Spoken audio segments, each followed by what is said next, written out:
I think one of the challenges we all go through as a PhD student is maybe walking from a degree program, say an undergraduate degree program where here's your list of courses, this is what you need to do to succeed in each course, and you come into a much more kind of open-ended problem. And, research is never linear, right? There's some weeks where, or even months, where you're like, this is just not moving forward. This is just, I'm not making progress. And what you don't realize, I think, is you are making progress. Maybe you're knocking out things that aren't going to work, but as you go through that process, you're learning more and more.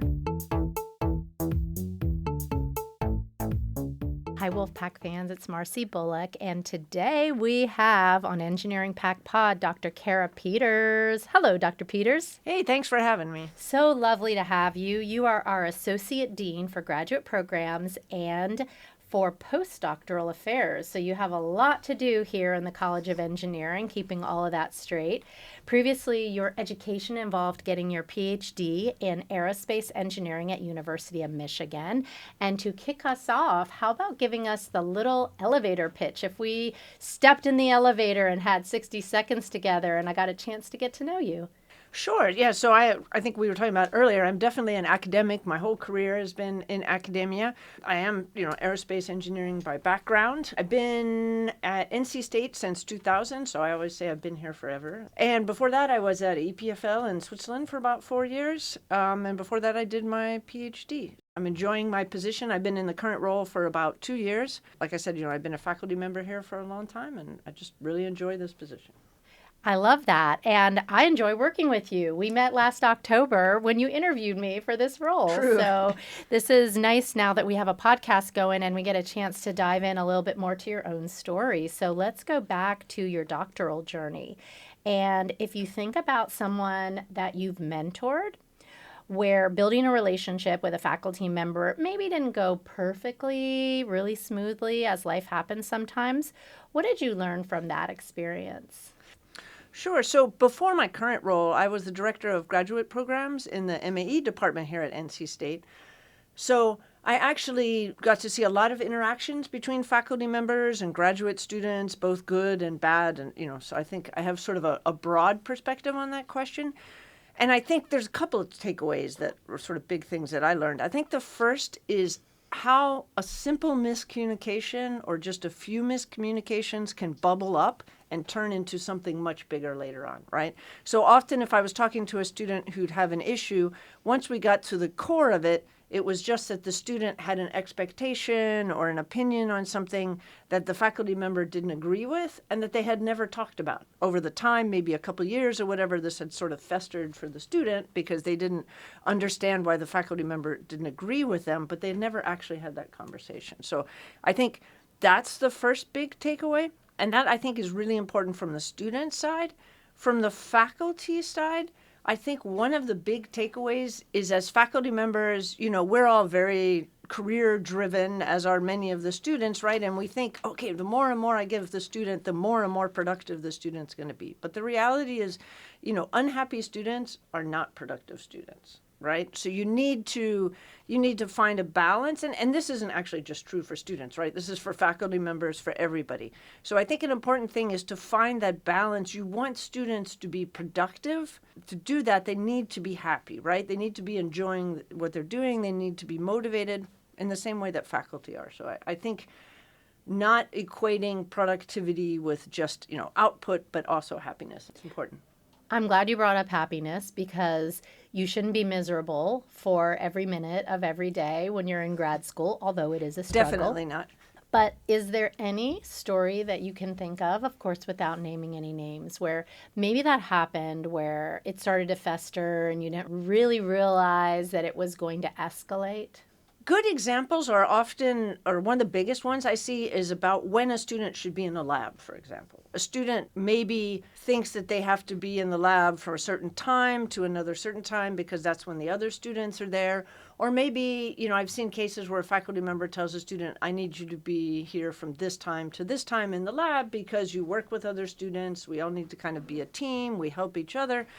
But that person, for example, might have some childcare duties which interrupt that, right? So rather than bringing that up to the faculty member and saying, hey, can we rearrange my schedule a little bit because I have childcare, for example, the student just says, okay, well, now I have to rearrange my life, and this is causing resentment because the faculty member is not taking into account my family needs. But the faculty member honestly may not know, right? So I think that's the type of thing where, if you're feeling frustrated with something, bring it up and have a discussion, right? Because often I think what you find out is they had no idea, right? Yeah, and you're afraid to bring it up because, like you said, the culture may be, well, everyone arrives at 9 and doesn't leave till 6, but everyone does not have your life, Right, and you don't exactly. really know what shoes they're walking in. So, as we think about ways that PhD students can start building those strong, authentic relationships, what are some of the tips you would have if they're feeling a bit intimidated and unsure of how to be honest and vulnerable? Yeah, I think there is definitely often when a student starts, there's a perception of a hierarchy, right? And we can't completely get away from hierarchies in life, but I think students will often build an image of this hierarchy as being much more strong and in place than it actually is, right? And I always tell students, remember, faculty members, we probably became faculty members in academics because we were interested in our particular technical area. We tend to be introverted engineers or whatever whatever Mm-hmm. category you want, and we're not always trained to be the best managers. And there's some people who are inherently very good at that, but there's also people who don't have maybe management skills and don't necessarily even know they don't have management skills. I think faculty often, they may not necessarily know what questions to ask or to get at the root of the question. So I know this is kind of a long-winded answer, but to get back to your point, I think it's really helpful the more feedback you can give to a faculty member, right? If you're unclear about something, ask the faculty member. They're not necessarily going to ask you. Provide feedback. I know from my personal experience, it's very helpful. And there's been a lot of cases, for example, when a student says something and it just completely surprises me about the relationship or how they're working in the lab or something. And so for me, that's really helpful to know what the situation is. And honestly, if you're feeling it, other students are probably feeling it, and it really just can help to really build a better lab atmosphere and a better working relationship with your advisor. So I think really being sort of forward and bringing up questions and issues you have, and not thinking, oh, the faculty member didn't bring this up, therefore they don't think it's important. Bring it up yourself, nip it in the bud early, and open communication lines is basically what I'm hearing you say. And as students are thinking about this advice, but really, what if they're struggling? It's just maybe it's not the right fit. Maybe they're not feeling like everything is going, vibing the way they wanted it to. And it could be a miscommunication, expectations maybe weren't aligned, or maybe they're not getting the support they think that they should get, and they're like, oh, I'm just so scared. I am paralyzed. Yeah, I think that's really important to think about even at the beginning of your career, right? Am I prepared if I need to use my network to support me, right?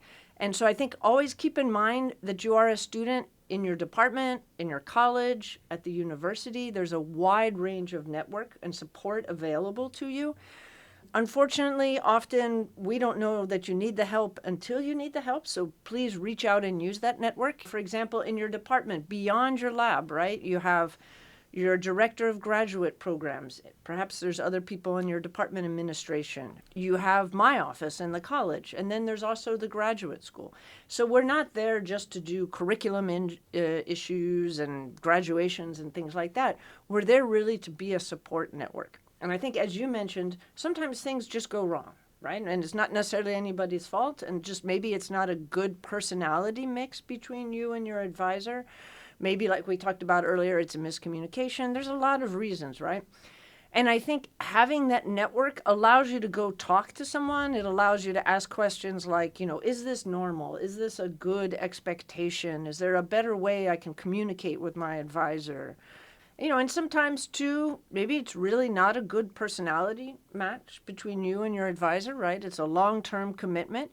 And then in that case, when you're reaching out to your networks, they can help you look at other opportunities. Look at how can I perhaps transition if I need to transition to a different environment, or how can I change the working relationship in my lab. So feel free to use that. And then, of course, also for students, there's also the Counseling Center. Feel free to reach out and talk to people. Don't stay within your own head. And don't even stay within your own lab, right? Everybody in the lab is going through maybe perhaps similar situations, or they may have a different perspective. And sometimes you need to step out of your lab and get a different perspective on that. And as someone is considering that, I want to dive into that a little bit. So you've mentioned some great resources: Director of Graduate Programs, the College of Engineering office, your team, and Graduate School Counseling Center. All right, so let's think about it. Things have happened and you're wondering, is this normal? What would be an example of something that you should just work through that maybe is hard, but you don't necessarily need to go above someone's head? You almost feel like it's, chain of command, and I'm going to be upsetting my boss if I go around them or above them.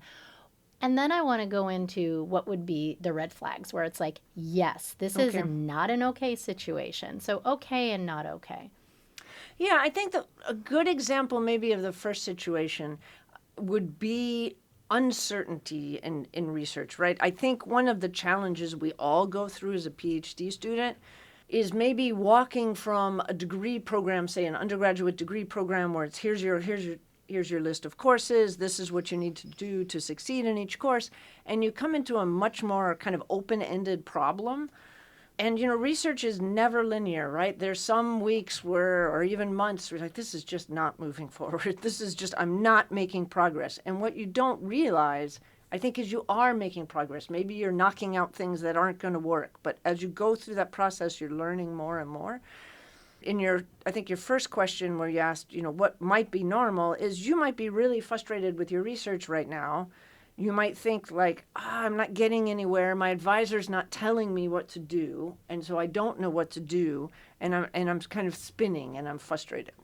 So in that case, I think your advisor can help you by giving you maybe more tips on how to work through that, maybe techniques, things you can try, but they're not going to be giving you a roadmap of day to day. This is what you need to do today. This is what you need to do tomorrow. This is what you need to do the next day, right? And I think that's a case where sometimes students think, oh, this is broken down because I'm not making progress right now. But it's just actually you need to work through that, and you need to kind of lead the research direction, and it's okay you hit roadblocks when you do that. Right? Yeah. And before we get to the next half of it, which is these are the red flags. Right. Did that ever happen for you? Did you ever, in your studies, getting your PhD, because just normalizing this for people is part Right. of it, is like, yeah, there's nothing wrong with you. You are worthy. It will Right. all come together. Did you Right. ever just feel like, oh my gosh, I'm spinning my wheels. Maybe this was a mistake. I made the wrong choice. Oh, definitely. And I think everyone goes through that. Like I said, it's not linear, and I think you have this expectation. It's like, when am I going to get my first paper? When am I going to get my second paper? And it may not be 6 months, 6 months, 6 months, right? It may be 2 years before you get your first paper, and then things start turning out, or 3 years or something. There's also a really large learning curve, right? And I think similar to that type of situation, right? I definitely went through, and I think a lot of students go through. It's like, wow, there's so much I don't know. Am I ever going to get to the point where I know enough to do this? Right? Yeah, just doubting yourself. Okay. So, all right, the second half of that question was, so now the uncertainty, I've dealt with it, I've spun around with it, I've got to figure some of it out on my own. I can't expect someone to just babysit me the whole time. I've got to be independent. It's moving, but some other things have happened that I'm just scratching my head going, I don't think this is right. What would be some of those where you're like, yes, reach out to your DGP? Yeah, I think any situation where maybe you don't feel respected, or you don't feel that you're being treated in the same way as other students in the lab, those would be red flags for me. Maybe situations where you've tried to have an honest conversation with your faculty member, like, let's say, for example, I want to go, maybe for an international student who wants to go visit their family in the summer, and that's a long trip, right? So they don't want to go for 1 week because it's a long flight and a long time and all of that. and they don't feel like they have that opportunity, and they tried to talk with their faculty member or something. So a case really where I think you've tried to resolve something with your faculty member, you don't feel like you're making progress or at least having a good conversation about it. Again, respect is a big issue. Or if, to build on what I was talking about, if really, months go by and you feel like I'm just not making progress and I don't see a way forward for progress to happen. And that's a difficult one, right? Because at what point is it just you overcoming roadblocks, and at what point is it actually, progress isn't happening? It's hard to say, right? It's tricky, but I think you've explained it really well. And going back to your story, can you describe a little bit about fear or imposter syndrome and how maybe you overcame that? Yeah, I think it's very rare to find a PhD student who has not gone through imposter syndrome, right? I think the way, I don't want to say the way the degree works, but you come, you're in a lab, you're in sort of a smaller group than maybe you were in an undergraduate school. It just sort of breathes this idea of imposter syndrome. Often you're coming into a lab, there's more senior students, and when you first come in, you're a very junior student, and you're not going to be at the same level as them.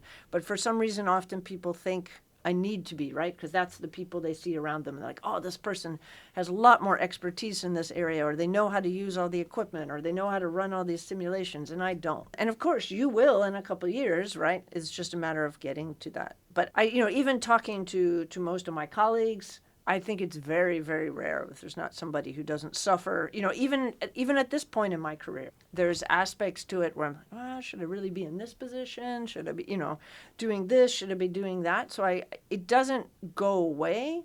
But I think the best thing you can do is to really build, again, a network, and this one maybe isn't exactly in the same network I was talking about before, but like a social network or other people, kind of peer network, that the more you talk about it, the less it becomes important, right? Because the whole idea imposter syndrome works because you don't talk about other people. So you think your situation is unique, right?